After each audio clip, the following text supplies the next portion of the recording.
राधे राधे। आप सब लोगों का हमारा यूट्यूब चैनल वैदिक मलेशिया में आशा करते हैं आप सब लोग सकुशल हो, मंगलमय हो, प्रभु सदैव आप पर कृपा करे, ऐसी मंगल कामना हम करते हैं।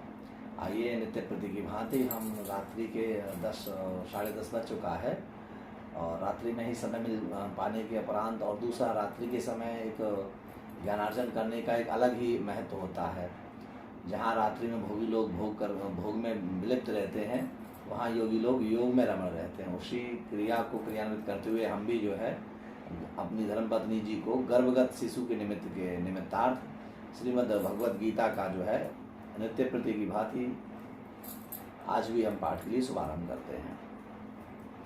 ओम कृष्णाय वासुदेवाय हरये परमात्मने प्रणतक्लेशनाशाय गोविंदाय नमो नमः। सच्चिदानंद रूपाय विश्वोत्पत्त्यादि हेतवे तापत्रय विनाशाय श्रीकृष्णाय वयं नमः। यं प्रव्रजन्तमनुपेतमपेतकृत्यं द्वैपायनो बृहकातर आजुहाव पुत्रेदुस्तं सर्वभूतहृदयं मुनिमानतोऽस्मि। कृष्णाय वासुदेवाय हरये परमात्मने प्रणतक्लेशनाशाय गोविंदाय नमो नमः। गोविंदाय नमो नमः। 3 अध्यायों का हम जो है वर्णन भगवद गीता का श्रवण कर चुके हैं। 3 अध्याय में हमने श्रवण किया जो है दोनों सेनाओं के बीच सब उपस्थित अर्जुन पहुँचे, अर्जुन का रथ पहुँचा। अर्जुन जी ने जब अपने संबंधियों को देखा तो विषाद से उत्पन्न होकर के अस्त्र शस्त्र त्याग करके रथ के पीछे भाग में बैठे। भगवान ने कर्म योग का 2 अध्याय में बड़ा सुंदर अर्जुन का सांख्य योग का वर्णन किया। सांख्य योग और कर्म योग का वर्णन करने के उपरांत 3 अध्याय में भगवान ने ज्ञान योग और कर्म योग के अनुसार आसक्त के नियत कर्म करने की श्रेष्ठता का निरूपण किया। तदुपरांत काम के निरूपण किया। अज्ञानी और ज्ञानवान के लक्ष्य तथा राग द्वेष से रहित होकर कर्म करने के लिए प्रेरणा दी भगवान ने। अब हम लोग चतुर्थ अध्याय का जो है श्रवण करते हैं। चतुर्थ अध्याय का यथा भक्ति और शक्ति के अनुसार हम जो है गर्भगत शिशु के उत्तरोत्तर भाग्य के निमित्तार्थ जो है श्रीमद् भगवद गीता के 4थे अध्याय का पाठ श्रवण करते हैं। अथ चतुर्थो अध्याय श्री भगवान उवाच इमं विवस्वते योगं प्रोक्तवान् अहमव्ययं विवस्वान्मन विप्राह मनुरिक्ष्वाक वेब्रवीत। भगवान कहते हैं कि मैंने इस अविनाशी योग को सूर्य से कहा था। भगवान जो गीता का ज्ञान अर्जुन को दे रहे हैं, यह भगवान बता रहे हैं कि जो मैं आपको अवगत करा रहा हूँ वह ज्ञान मैंने सूर्य भगवान को दिया था। सूर्य ने अपने पुत्र वैवस्वत मनु से कहा और मनु ने अपने पुत्र राजा इक्ष्वाकु से कहा था।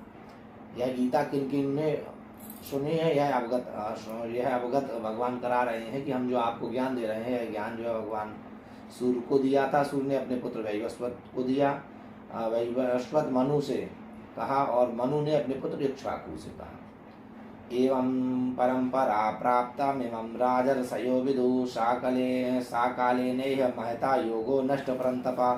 अर्जुन, इस प्रकार परंपरा से प्राप्त इस योग को राजर्षियों ने जाना, किंतु उसके बाद वह योग बहुत काल से इस पृथ्वी लोक में लुप्तप्राय हो गया, क्योंकि उसके बाद अनुयायियों ने इस पाठ को आगे अग्रसर नहीं किया, इस ज्ञान को, इसलिए वह लुप्तप्राय हो गया। सा एवायं मया तेद्य योगा प्रोक्ता पुरातना भक्तोऽसि मे सखा चेति रहस्यं हि तदुत्तमम्।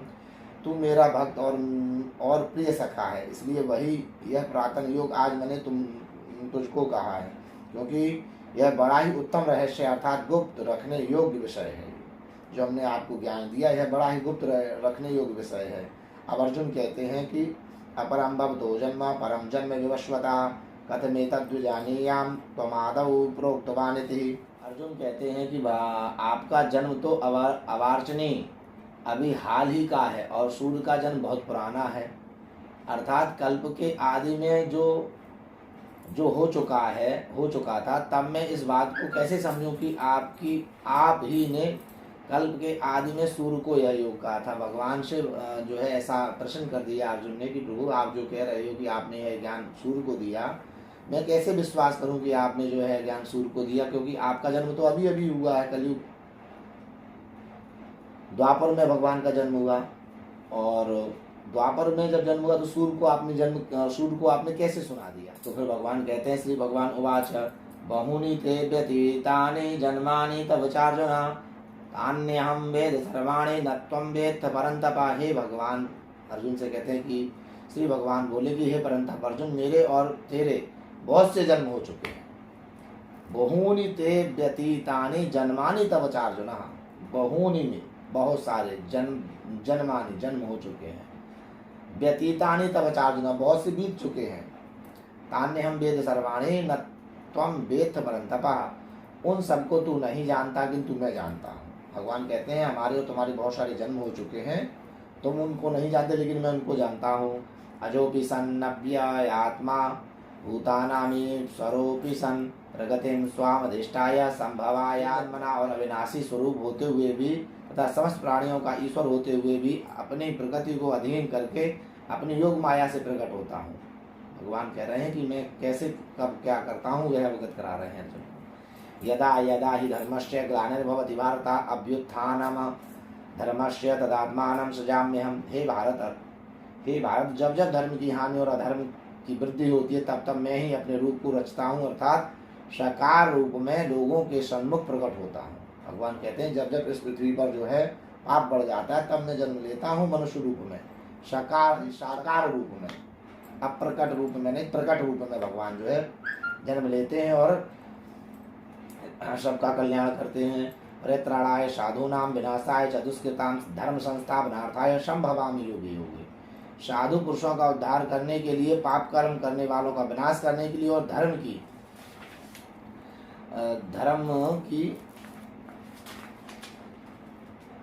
की अच्छी तरह से स्थापना करने के लिए मैं युगों युगों में प्रकट होता रहता हूँ। जन्म कर्म च मे दिव्यम एवं यो वेत्ति तत्वता त्यक्त्वा देहं पुनर्जन्म नेति मामेति सोऽर्जुना। हे अर्जुन, इस जन्म और कर्म दिव्यता निर्मल और अलौकिक है।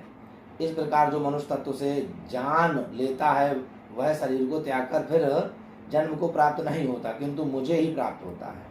भगवान कहते हैं जो इस विषय को जान लेता है, मेरे विषय को जो जानता है वह बार बार जन्म नहीं लेता, वह वो हम में ही समा जाता है, वो हमको ही प्राप्त होता है। वीतराग भय क्रोधा मनमया आश्रिता वह वो ज्ञान तपसा पूता मद्भाव मागता।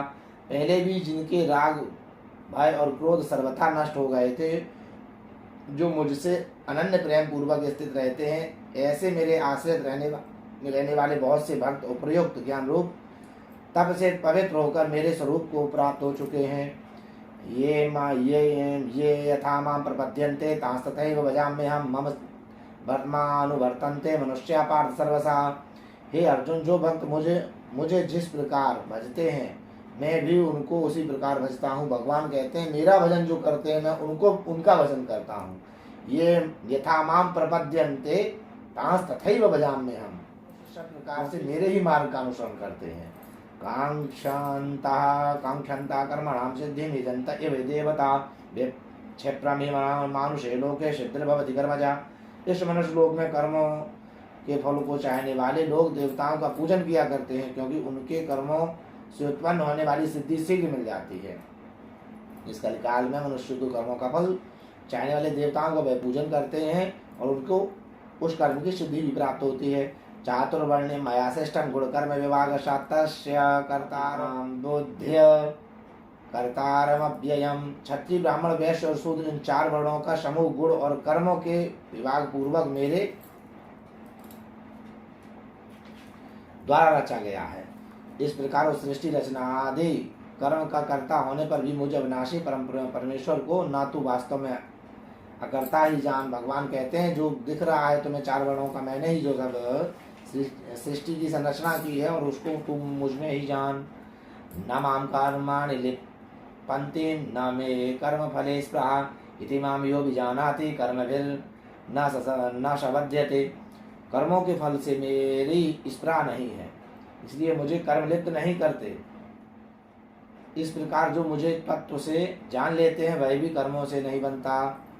एवं ज्ञात्वा कृतं कर्मं पूर्वेरपि मुमुक्षुभिः पुरुकर्मैव तस्मात् त्वं पूर्वतरं कृतं। पूर्व काल में मुमुक्षुओं ने भी इस प्रकार जानकर ही कर्म किए हैं, इसलिए तू भी पूर्वजों का सदा से किए जाने वाले कर्मों को ही कर।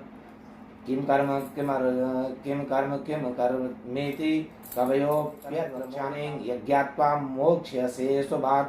कर्म क्या है? भगवान अब कर्म के विषय में बहुत अच्छा ज्ञान देते हैं। इस विषय पे हमारी चर्चा हुई। और अकर्म क्या है?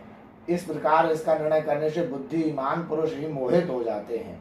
इसलिए वह कर्म तत्व में तुझे भलीभांति समझाकर कहता हूँ, जिसे जानकर तू अशुभ से अर्थात कर्म बंधन से मुक्त हो जाएगा। अब भगवान कर्म के विषय में अर्जुन को समझाते हैं।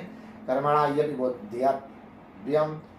बोधव्यम च विकर्मणा अकर्मणश्च बोधव्यम गहना कर्मणो गति। कर्म का स्वरूप भी जानना चाहिए, क्योंकि अकर्म का स्वरूप भी जानना चाहिए, अर्थात विकर्म का स्वरूप भी जानना चाहिए। कर्म क्या है, अकर्म क्या है? कर्म, अकर्म और विकर्म तीन प्रकार के कहे अभी भगवान ने। उनकी गति जाननी चाहिए। आगे कहते हैं भगवान, कर्मण्य कर्म या पश्येत कर्मणि च कर्म या सा बुद्धिमान मनुष्येषु सा युक्ता कृष्ण। कर्म के जो मनुष्य कर्म में अकर्म देखता है और जो अकर्म में कर्म देखता है वह मनुष्यों में बुद्धिमान है, और वह योगी समस्त कर्म करने वाला है। यस सर्वे समारंभा काम संकल्प विवर्जिता ज्ञानाग्निदग्ध कर्माणम तमाहु पंडिता बुधो। इतना अच्छा श्लोक है, इसको समझे। जिसके संपूर्ण शास्त्र सम्मत कर्म बिना कामना और संकल्प के होते हैं। जिसके संपूर्ण शास्त्र सम्मत कर्म नहीं, शास्त्र सम्मत क्या निहित है क्या अनिहित है यह करता हुआ है, तथा जिसके समस्त कर्म ज्ञान रूप अग्नि रूप के द्वारा भस्म हो जाते हैं, उन महापुरुषों को ज्ञानजन भी पंडित कहते हैं। क्या कि शास्त्र सम्मत कर्म बिना कामना और संकल्प के होते हैं। जो कर्म करता है वो भी शास्त्र संकल्प, और वो भी कैसा हो? कामना रहित हो, कोई कामना ना हो। तथा जिसके समस्त कर्म ज्ञान रूप अग्नि के द्वारा भस्म हो जाते हैं। समस्त कर्म जो ज्ञान रूप अग्नि के द्वारा भस्म, क्या अच्छा है क्या बुरा उसका भान भूल जाता है, उन महापुरुषों को ज्ञानजन पंडित ही कहते हैं। त्यक्त्वा कर्म फल आसंगम नित्य तृप्तो निराश्रया कर्मण्यभिप्रवृत्तोपि नैव किंचित करोति सा। जो पुरुष समस्त कर्मों में और उनके फल में आसक्ति का सर्वथा त्याग करके संसार से रहित हो जाता है और परमात्मा में नित्य तृप्त है, वह कर्मों में भलीभांति वर्तता हुआ भी वास्तव में कुछ भी नहीं करता। निराशीर्यत चित्तात्मा त्यक्त सर्व परिक्रमा शरीरम केवलम कर्मम कुर्वान्नाप्नोति किल्बिषम।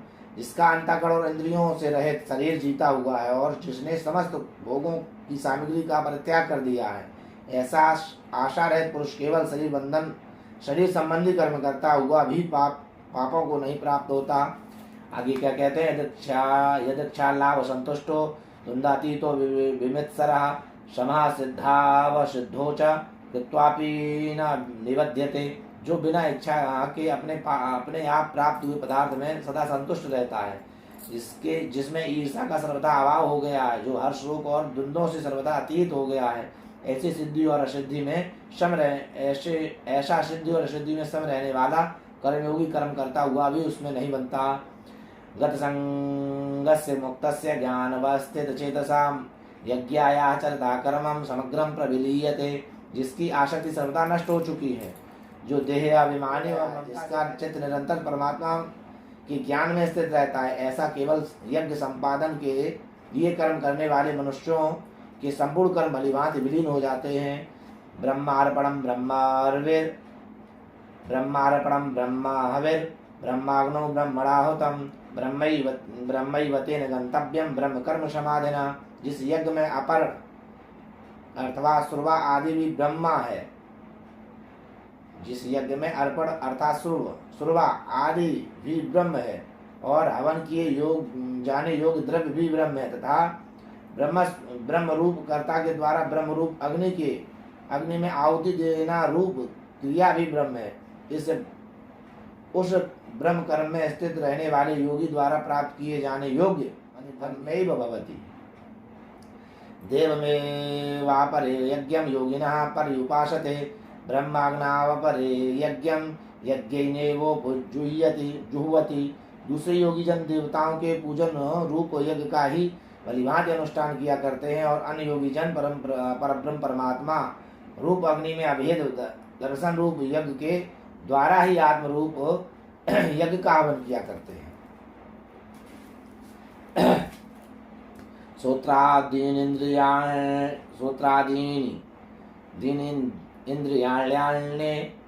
श्रोत्रादीनिन्द्रियाण्ये संयमाग्निषु जुह्वति शब्दादीन विषयान्या इंद्रियाग्निषु जुह्वति। अन्य योगी जन श्रोत्र आदि समस्त इंद्रियों का संयम रूप अग्नि में हवन किया करते हैं। ऐसा दूसरे योगी लोग शब्दादिक और समस्त विषयों को इंद्रिय रूप अग्नि में हवन किया करते हैं। सर्वाणि इंद्रिय कर्माणि च परे आत्मसंयम योगाग्नौ जुह्वति ज्ञान दीपिते। दूसरे योगी जन इंद्रियों में संपूर्ण क्रियाओं को और प्राणों को समस्त क्रियाओं को ज्ञान से प्रकाशित आत्म संयम योग रूप अग्नि में हवन किया करते हैं। द्रव्य यज्ञास्तपो यज्ञ योग यज्ञास्तथा परे स्वाध्याय यज्ञान यज्ञाश्च यतया संतव्रतः। कई वाले हैं कितने ही तपस्या रूप यज्ञ करते हैं तथा दूसरे कितने ही योग रूप यज्ञ करते हैं, कितने ही अहिंसादि तीक्ष्ण व्रतों का युक्त यत्नशील पुरुष स्वाध्याय रूप ज्ञान यज्ञ करते हैं। अपाने जुह्वति प्राणम प्राणापानम तथा परे प्राणापानम गतिरुद्ध्वा प्राणायाम परायणा अपरे नेताहारा प्राणम प्राणेषु जुह्वति सर्वे प्रियते यज्ञविदो यज्ञक्षपित कल्मषा। दूसरे कितने ही योगी जन अपान वायु में प्राण वायु को हवन करते हैं, वैसे ही अन्य योगी जन प्राण वायु में अपान वायु को हवन करते हैं तथा अन्य कितने ही नियमित आहार करने वाले प्राणायाम परायण पुरुष प्राण और अपान की गति को रोककर प्राणों में ही हवन किया करते हैं। वे सभी साधक यज्ञों द्वारा पापों का नाश कर देने वाले और यज्ञों को जानने वाले हैं। यज्ञ शिष्टा ब्रह्म सनातनम नायम लोकोस्त्य यज्ञस्य कुतोन्य कुरुसत्तमा। हे कुरुश्रेष्ठ अर्जुन, यज्ञ से बचे हुए अमृत का अनुभव करने वाले योगी जन सनातन पर ब्रह्म परमात्मा को प्राप्त होते हैं और यज्ञ न करने वाले पुरुष के लिए तो यह मनुष्य लोक भी सुखदायक नहीं और फिर परलोक कैसे सुखदायक हो सकता है। एवं बहुविधा यज्ञा विदधा ब्रह्मणो मुखे बोधि कर्मजान विद्धि तान सर्वान एवं ज्ञात्वा विमोक्ष्यसे। इसी प्रकार और भी बहुत तरह से यज्ञ वेद की वाणी से विस्तार से कहे गए हैं। उन सबको तू मन इंद्रिय और शरीर की क्रिया द्वारा संपन्न होने वाले जान। इस प्रकार तत्व से जानकर उन्हें अनुष्ठान द्वारा तू कर्म बंधन से सर्वदा मुक्त हो सकता है। श्रेयान द्रव्यमयाद्यज्ञान ज्ञान यज्ञ परंतप सर्वं कर्माखिलं पार्थ ज्ञाने परे समाप्यते। हे परंतप अर्जुन, द्रव्यमय यज्ञ की अपेक्षा ज्ञान यज्ञ अत्यंत श्रेष्ठ है। द्रव्य यज्ञ माने धन के द्वारा किया हुआ यज्ञ से ज्ञान यज्ञ जो हम आपको दे रहे हैं ये श्रेष्ठ है तथा यावन मात्रम संपूर्ण कर्म ज्ञान में समाप्त हो जाता है। तद विद्धि प्रणिपातेन परिप्रश्नेन सेवया उपदेक्ष्यन्ति ते ज्ञानम ज्ञानिनस्तत्त्वदर्शिना। उस ज्ञान को तू तत्वदर्शी ज्ञानियों के पास जाकर समझ। उनको भलीभांति दंडवत प्रणाम करने से, उनकी सेवा करने से और कपट छोड़कर सफलता पूर्वक प्रश्न करने से वे परमात्मा तत्व को भलीभांति जानने वाले ज्ञानी महात्मा तुझे उस तत्व ज्ञान का उपदेश करेंगे। यज्ञत्वा न पुनर्मोहमेवं यास्यसि पांडवा येन